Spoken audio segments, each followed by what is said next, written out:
Socrates punya quotes menarik. Kenapa sih dia geser ke manusia? Karena bagi Socrates, it is not living that matters, but living rightly. Hidup itu sebenarnya tidak masalah. Kalian mengalir saja juga sudah hidup. Tapi yang jadi masalah itu hidup yang benar itu bagaimana? Kalian kan rutin hidup selama ini mengalir saja kan bisa. Ikut yang lain Pak, yang lain sekolah ya sekolah, yang lain kuliah ya kuliah, yang lain kawin ya kawin, kerja ya kerja. Nanti punya anak, mengalir saja bisa. Kalau sekedar hidup ya bisa. Tapi masa hidup sekedar hidup? Nah, maka yang lebih penting apa? Living rightly, hidup yang benar. Seperti apa? Nah, ini yang jadi kunci nanti yang dikejar oleh Socrates. Gimana sih kita cara hidup yang benar itu? Nah, ya setiap orang nanti punya rumusan, punya wawasan, punya pertimbangan sendiri tentang bagaimana hidup yang benar. Ini ayatnya banyak sebenarnya. Saya ingat ada di bukunya Hamka itu yang bilang ya kalau hidup hanya sekedar hidup ya binatang juga hidup. Kera juga hidup, monyet juga hidup, kerbau juga hidup, semut juga hidup. Kalau sekedar hidup rutin saja mengandalkan insting ya semua makhluk ya hidup. Lah terus apa istimewanya manusia yang diberi Allah? Akal budi. Disitulah pentingnya living rightly, hidup yang benar. Nah, di sini baru matters, baru masalah sekarang. Seperti apa sih hidup yang benar itu? Jadi ini jadi pintu gerbangnya kalau kita ingin masuk ke gagasannya Socrates. Nah, rumusnya hidup yang benar itu, ya kalau pakai istilah sederhana itu harus bijaksana.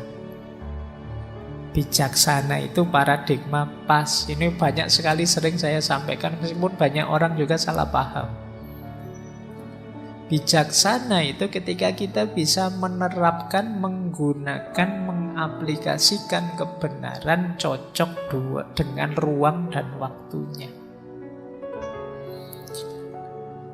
Saya ada yang tanya, pas saya ngomong Pak, saya ngomong benar itu belum mesti bijaksana. Ada yang tanya, lu berarti kita harus salah kalau begitu Pak. Yuk mikirnya tidak begitu. Jadi benar belum mesti bijaksana itu jangan hanya berhenti di kebenaran. Kadang-kadang kebenaran itu perlu tambahan kebijaksanaan. Kalau kita tidak bijaksana, seringkali kebenaran ini jadi blunder.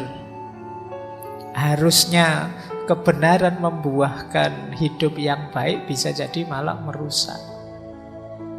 Kalau ada anak kecil terus tiba-tiba minta dibelikan mobil beneran yang harganya miliaran sama orang tuanya, terus orang tuanya bilang, "Nah, itu tidak dijual loh mobilnya."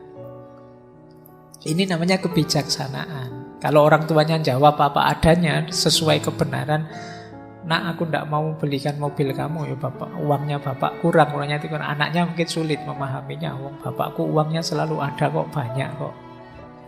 Ini namanya kebijaksanaan. Kalau ada temanmu, sering saya contohkan ya, temanmu sedang agresif, ngamuan, itu ya jangan dinasehati untuk mari kita berjihad, mari kita.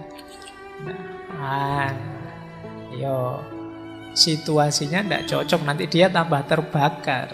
Jangan diprovokasi. Nah, saya lihat banyak di medsos hari ini itu kita itu banyak yang suka manas-manasi, mancing-mancing. Wah, saya tahu temanku ini mesti nanti komentarnya gitu, tak mancing biar ngomong gitu. Nah, itu namanya tidak bijaksana. Jadi bijaksana itu menggunakan kebenaran secara pas, sesuai dosis, ruang, waktu, porsi, dan proporsinya. Itulah wisdom. Untuk bisa bijaksana syaratnya harus benar dulu. Jadi setelah kebenaran baru kebijaksanaan. Tidak berhenti sekedar kebenaran. Jadi bukan anti kebenaran. Karena kemarin saya lihat di medsos ada yang bilang bahwa wah, berarti ini anti kebenaran Pak, pro kebijaksanaan saja. Tidak begitu. Untuk bisa bijaksana ya kita harus tahu kebenarannya. Dengan dasar kebenaran itulah kita menjalankan kebijaksanaan. Oke, ya kayak mahasiswa ujian itu loh. Kadang-kadang memang dosennya perlu bijaksana. Kalau dosennya berhenti pada kebenaran, ya mungkin banyak yang tidak lulus. Nilaimu pas-pasan semua mesti. Kalau dosennya terlalu adil. Untungnya Allah itu ya'muru bil adli wal ihsan. Memerintahkan adil tapi sekaligus ada ihsannya lah. Kalau hanya adil ya mahasiswa ini harusnya nilainya C. Tapi karena wal ihsan ya lumayanlah ditambahi jadi B. Nah, dari C jadi B itu ya nama lain dari kebijaksanaan. Nah, untuk bisa bijaksana, kata Sokrates, perhatikan 3 dasar ini. Yang pertama apa? Kenali diri. Know yourself. Tidak mungkin orang bisa bijaksana kalau dia tidak kenal dirinya. Nanti kita lihat uraian panjangnya kenapa kita perlu mengenali diri. Yang kedua, examinate life. Hidup yang direnungi terus-menerus, diuji terus-menerus. Karena hidup ini berkembang dinamis. Yang kemarin benar tidak pasti hari ini masih benar. Itu gunanya examinate life. Hidup yang selalu ditanyakan lagi apa iya? Masih harus ini, masih harus begini. Ngaji filsafat ini apa yo harus masih begini? Ada ndak formula yang lebih baik? Ini namanya examinate life. Seperti waktu sesi istiqomah itu kan terakhir-terakhir saya bilang istiqomah itu puncaknya istiqomah apa? Mengistiqomahi perbaikan. Tidak sekedar mengistiqomai kebaikan. Jadi misalnya saya biasanya sholat tahajud 2 rakaat.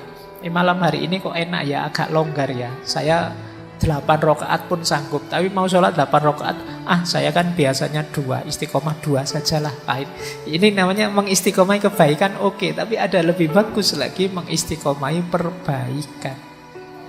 Kalau memang dulu sih memang sanggupnya 2, tapi sekarang saya 4 sanggup kok Pak. Ya naikkan jadi 4. Jangan karena alasan istiqomah terus ya kamu tidak melakukan perbaikan. Pak, saya sejak dulu yang namanya sodako waktu Jumat itu ya 2.000 Pak. Dulu waktu tidak punya uang ya 2.000. Sekarang uangmu banyak loh, kan saya harus istiqomah Pak. Ya tetap 2.000. Itu tidak istiqomah. Kamu bisa melakukan perbaikan. Nah ini untuk tahu saatnya aku melakukan perbaikan atau tidak, examine life, ujilah hidupmu. Coba ditanyakan, coba direnungi.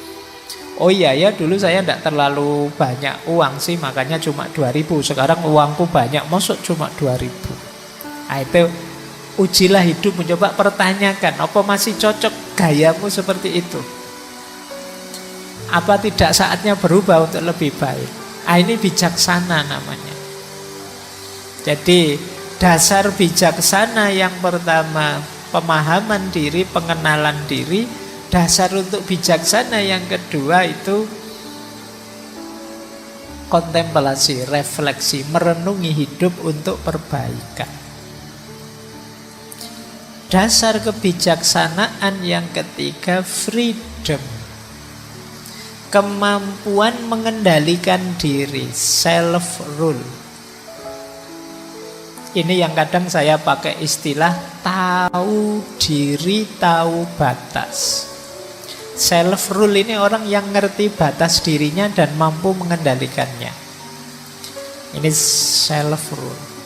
Jadi orang itu bijaksana kalau dia memahami dirinya, tapi juga tidak mandek, selalu dihitung lagi, diukur lagi, direnungi lagi.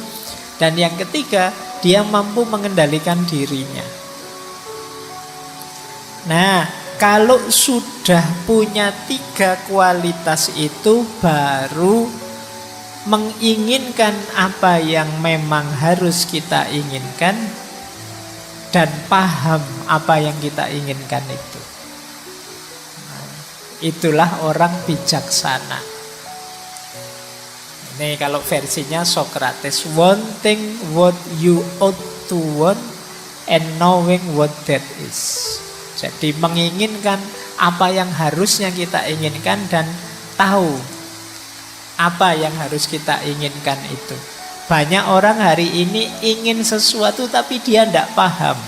Kenapa kok saya ingin itu? Kenapa kok aku butuh ini, perlu itu? Nah, jadi itulah orang bijaksana.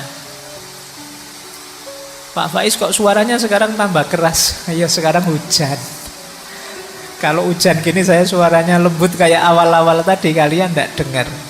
Nah, ini namanya tahu, ada alasan ketika melakukan sesuatu, tidak asal.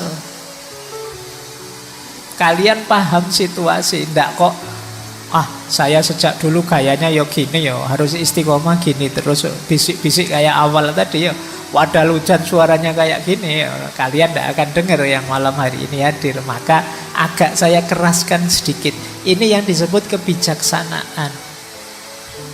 Jadi tahu apa yang harus saya lakukan dan ngerti kenapa begitu. Bisa menjawab pertanyaan mengapa. Nah, kalian juga begitu. Biasanya ngantri masuk ke sini sudah ngambil minum. Tadi minumnya belum siap, tidak apa-apa kalian masuk. Nah, sekarang ditanya kalian, enaknya kamu keluar ngambil minum atau sudahlah, tidak usah, biar saja lah. Itu kalian harus ngerti dasarnya. Tidak sekedar males tapi tahu, tidak usah Pak, saya tidak usah keluar ngambil minum lagi, biarlah yang datang belakangan saja, nanti mengganggu kalau saya keluar atau apa. Nah, itu namanya tahu apa yang harus kamu inginkan dan ngerti dasarnya. Itulah wisdom. Oke, jadi malam hari ini kita hanya membahas tentang ini, tentang bagaimana kita mengenali diri, menguji diri, dan mengontrol diri. Biar yang kita inginkan pas. Baik, inilah quotes yang paling terkenal dari Socrates, yaitu kenali dirimu. Jadi ini kalimat ini ada yang bilang tertulis di pilar-pilarnya kuil di Delphi, di Yunani saat itu. Atau kalau pakai bahasa sana ya gnosis souton. Jadi kenali dirimu, know thyself. Ini masyhur sekali quotes ini di Yunani saat itu, karena saat itu Socrates dikenal sebagai orang yang paling bijaksana di Yunani. Jadi ada cerita muridnya Socrates ini satu ketika tanya pada mungkin peramal atau dukun atau orang tua yang paling dimuliakan saat itu di kuil Delphi. Dia tanya, kira-kira ada ndak orang yang lebih bijaksana dari guru saya Socrates? Jawabannya peramal itu, ndak ada. Jadi di seluruh Yunani itu dialah orang paling bijaksana. Dan ini memang terkenal sekali. Jadi puncaknya memang kalimat ini yang ditulis di kuil Delphi. Kenalilah dirimu. Dan itu yang di bawah juga kalimatnya Socrates sendiri. Secara umum mengenali diri itu who we are, siapa kita, who we should be, siapa kita yang seharusnya, dan yang ketiga who we will become, siapa kita nantinya. Nah, yang terakhir ini, kita ingin jadi apa sih? Hari ini kita itu apa? Idealnya kita itu harusnya bagaimana? Dan nantinya kita ingin menjadi seperti apa? Ini 3 pertanyaan besar yang silahkan kita tanya pada diri kita sebagai terjemahan dari know thyself. Kenali dirimu. Aku ini siapa sih? Kemudian harusnya aku ini bagaimana? Dan yang ketiga, nantinya aku harus berubah jadi apa? Oh, itu 3 pertanyaan ini kalau kalian coba jawab itu mungkin bisa panjang, bisa jadi sak skripsi. Kamu boleh nyoba jawab pertanyaan ini nanti setelah pulang. Siapa aku? Mungkin kamu jawab pertama namamu, alamatmu, identitasmu. Terus saja. Nanti uraikan siapa dirimu. Sekali-sekali kamu boleh cerita tentang dirimu pada dirimu sendiri. Aku ini orang yang seperti ini, ciriku begini, dan lain sebagainya. Kalau sudah tuntas kalian mendeskripsikan dirimu, yang kedua apa? Siapa harusnya aku, idealnya aku ini harus bagaimana? Tadi aku bilang aku ini muslim. Muslim itu harusnya perilakuku bagaimana? Aku tadi bilang aku itu mahasiswa. Kelakuanku itu kira-kira sudah kayak mahasiswa apa belum sih? Aku tadi bilang aku ini gentleman. Gentleman itu kayak gimana? Sudah muncul apa belum? Who we should be. Dan yang ketiga, who we will become. Aku ingin jadi apa besok? Nah, ini jadi yang nomor 2 itu idealnya hari ini, yang nomor 3 idealnya besok. Yang nomor 1 kondisi konkret kita saat ini. Coba tanyakan 3 hal itu. Jadi, ini agak berat karena memang yang pertama tidak ada yang bayari kamu. Yang kedua mungkin merepotkanmu. Tapi jangan lupa dasarnya nanti kamu bisa berkembang, maju, sukses dari sini. Kalau di Sokrates sih dasarnya untuk bahagia itu ini. Sulit orang bisa bahagia kalau tidak kenal dirinya. Senang mungkin bisa, makan enak kok senang ya. Atau apalah terus kamu senang. Tapi untuk bahagia tidak bisa. Untuk bahagia pertama-tama kamu harus kenal dirimu. Nah itu nanti mungkin ini kita jelaskan minggu depan ketika ngomong etika. Jadi know thyself. Kenalilah dirimu.